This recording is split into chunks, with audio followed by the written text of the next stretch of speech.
It is birthday time, people, and it's time to celebrate. And I can't think of a better way to do that than playing one of my favorite games of all time. This is SPARKSTER Rocket Knight Adventures 2 for the Sega Genesis. Not the Super Nintendo one, we can argue about that later. But for now, last time SPARKSTER saved the world, the kingdom, the king, and the princess. Now he is on a personal quest to gather multiple magical swords to remove the seal on his magical armor to make it even more powerful. However, whenever there is power, others will come seeking it as well. Can't be that easy. And here we go! His rival, Axel Gear, is here in his new robot, and we have our new robot. Our new robot is named Spark Robot, by the way, but we'll get to that later, because this game has robot action, and it is glorious.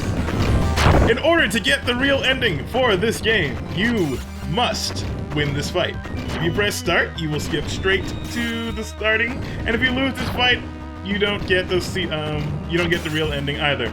It's at the very start of the game, so you can just reset if you lose, but just win this fight. You do have health.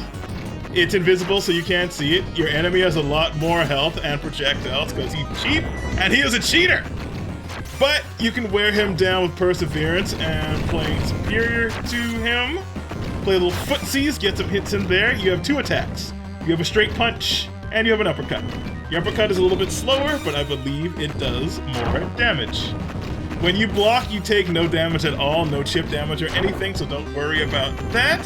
Your enemy can block as well, and he will try to run. But if you back up against the back wall, he can only run so far, so you can trap him. If that comes up, and just keep whittling him down until you win. Here we go. There we go. He'll block sometimes. He tried to run. You're not running from me. There we go. Gonna trick him. There we go. The first. There we go. Haha. Couple more hits and he should go down. I have not been keeping count because I've been excited and have been talking, but we should be very close. Maybe one more hit, possibly. Almost there.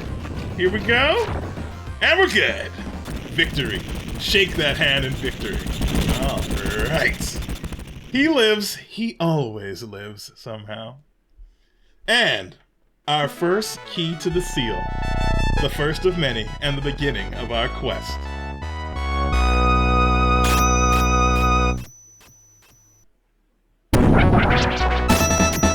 This is SPARKSTER Rocket Knight Adventures 2. Stage 1. Much less fancy than the first game, but it gets it done. So SPARKSTER is continuing his quest, but Sherry and her new friend Princess Cherry from a neighboring kingdom decide to, say hey. And of course his rival's alive and is a douche, and takes Princess Cherry away this time. The princess begs him to save her friend, and he's going. And she wishes him some wonderful words of luck. And we're off. Oh yeah. So, this game has great music, is very different art style-wise and play style-wise from the first game. Those of you who tuned in to the Rocket Knight Adventures Resparked video, first of all, thank you very much for that. That means a lot. Second of all, we will be doing the first level again in this video, but we're going to try and do it faster and better. Watch it again. It will be different. It's not the same. It's not the same. Here we go. And we'll be moving on quickly. When I did Rocket Knight Adventures 1, I did it in two big old videos, two halves of the game. This time, the videos will be more bite-sized. Apparently, the YouTube algorithm likes that better, so we'll be doing it that way. But the good thing is the videos will be super short, so it won't take a whole lot of your time. And some of these levels do get a little bit on the long side, so I will be getting a little tired sometimes. Here we go. This time we're fighting the evil lizard army. They have primitive rocket packs and primitive fighting styles, but a lot of them are mages, so they have like wild magic you will see throughout the game that the pig army does not have from the first game. Here we go. Your rocket pack is different. Now it charges up by itself. In the first game you had to hold the attack button to charge your rocket. Now it charges up automatically. It has 2 full meters. You can see at the top of the screen when the meter is fully white, it gets double charged. You get extra special, more powerful rocket attack and a more powerful spin attack. Some walls and obstacles require you to have a full charge to break. But by and large, the automatically charging rocket is good because you don't have to hold down a button the whole game. People who play Mega Man know what I'm talking about. They have to charge the Buster Cannon the whole game. Automatic is way better.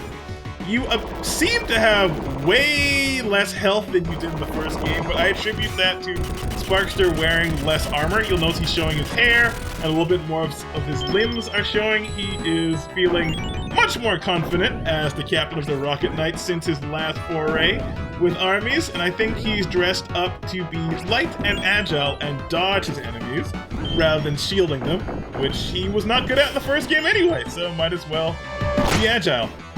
You also have this new power-up, which gives you a flaming sword. Form Blazing Sword. There we go, and we're good. It makes your attacks more powerful.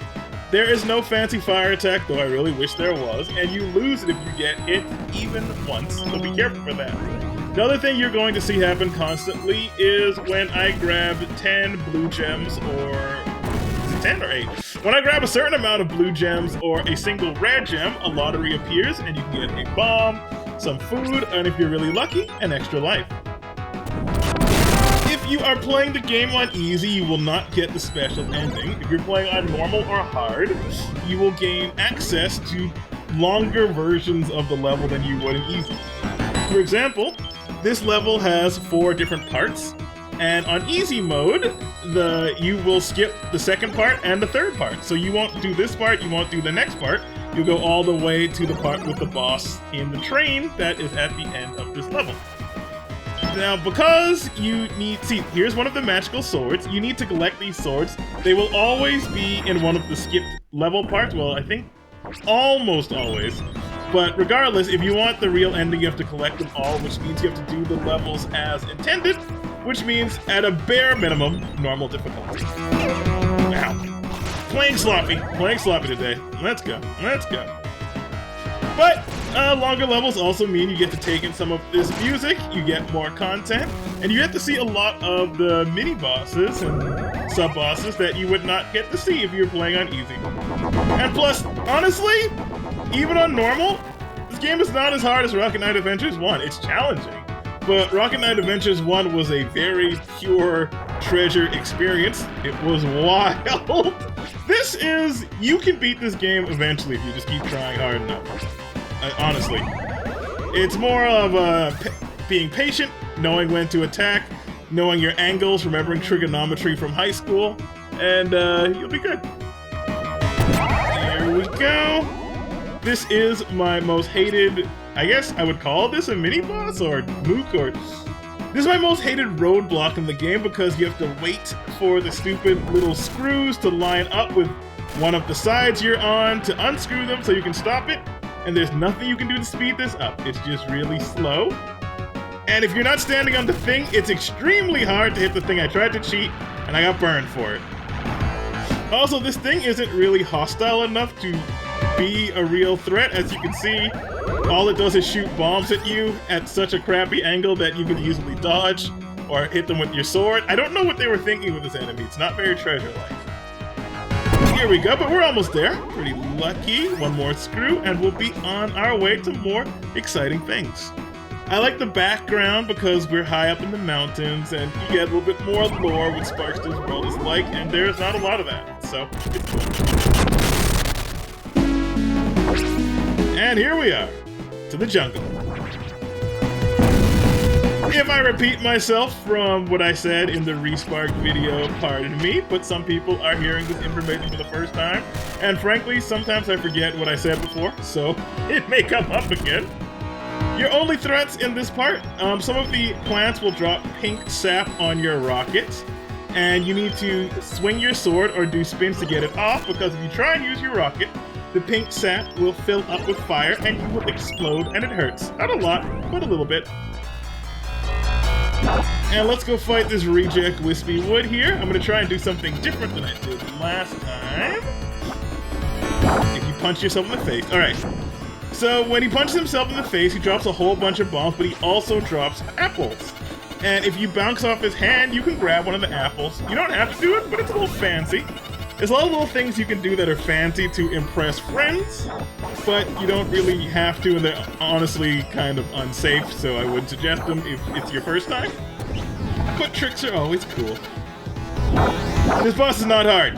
Just stay super far away from him. Bounce. Got an apple. Beautiful. You stay far away from him, and just shoot him in the face like that every time, and he goes down like a sack of bricks. Or I guess in his case, compost. This doesn't do anything, but it makes me feel like I'm chopping him up, so we will chop, and chop, and chop until he is gone. Alright. Sweet. I don't know why they have, like, minecarts attached to railings. I don't know how that is logical, or how they thought that can compete with a jetpack and a magical sword, but to each their own. I'm not going to judge them for their tactics. I will just kill them for it. There we go. Easy peasy. There's some fancy stuff you can do here, but the easiest thing is to just go left and right as they fall. And that's it. There we go.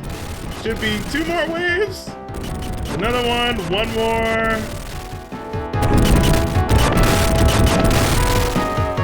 Okay, we're good now.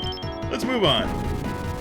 The first time I beat this game, I beat it on easy because unfortunately the difficulty is defaulted to easy. I think you have to change it to normal, or something like that happened. But I thought this boss was super cool, and when I went to beat the game again and saw that there was a whole nother part to this level, and new parts and new bosses, the whole other levels, it felt like I got my own little personal sequel. It was super cool. It's always cool when hard modes make bosses have new moves and new techniques, or when they're whole new bosses you've never seen before. Here we go. This guy's not a problem. He is being bounced. I used to joke that he was being bounced by his sons, and that these two Sparksters being bounced by his squires, but I don't actually know. These could be Sparkster's sons. I don't know if Sparkster has a family or not, but these little possum guys are supporting us for this weird trampoline battle.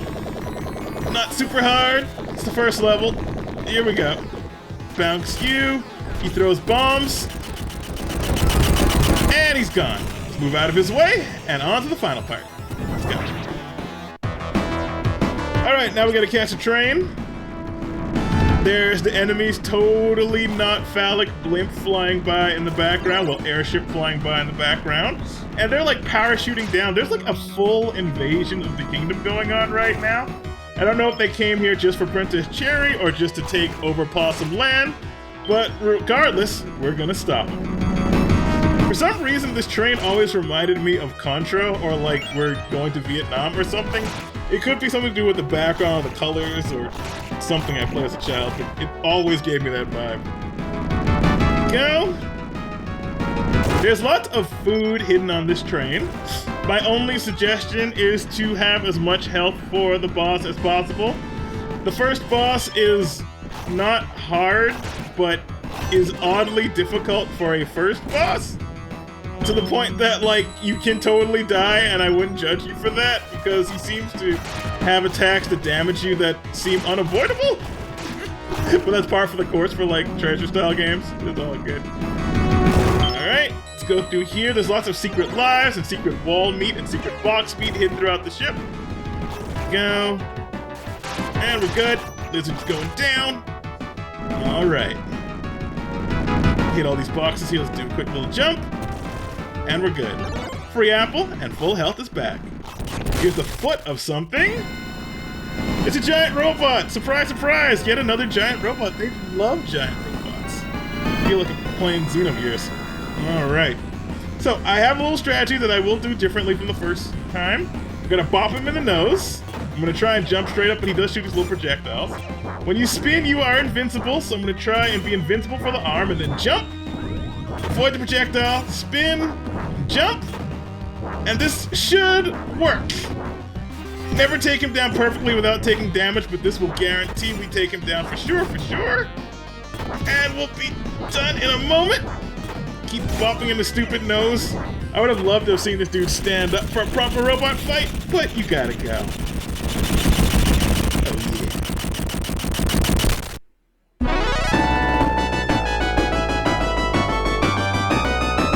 Alright, we're pretty much going to call it a part here.